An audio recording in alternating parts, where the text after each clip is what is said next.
एखाद्या दिवशी कामाचा इतका लोड असतो की एखादं काम राहून जातं आणि हे बघा असं अंगलट येतं. आता तुम्ही म्हणाल नेमकं काय झालं. दूध हे फ्रीजमध्ये ठेवायचं राहूनच गेलं. मग बाहेर ठेवल्यामुळे तुम्हाला तर माहितीच आहे काय होतं. झालं सगळं दूध खराब होऊन गेलं. मग आता ते टाकण्यापर्यंत त्याचं केलं मी पनीर. तर आता पनीरचा काहीतरी नाश्ता करूया. बघा घरगुती पद्धतीत असं पनीर होतं. छान झालं होतं पनीर. मग ते मी पनीर थोडंसं खिसून घेतलं. मग त्याच्यामध्ये कांदा, हिरवी मिरची, कोथिंबीर आणि थोडेसे मसाले घालून मिक्स केलं. नंतर सकाळी चपातीचं पीठ मळलेलंच होतं. त्यातलं थोडी कणिक उरलेली होती.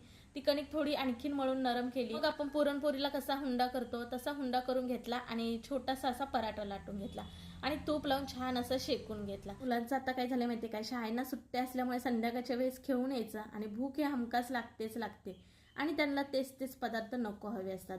मग इथं मी केलेत मस्त मौसूद पनीरचे पराठे आणि हा गव्हाचा केक ह्याचा व्हिडिओ आपल्या चॅनलवरती अपलोड हो आता देते. हे घे. आणि मुलांसाठी मस्त असा नाश्ता सुद्धा झालेला आहे. चला तुम्ही सबस्क्राईब करून घ्या.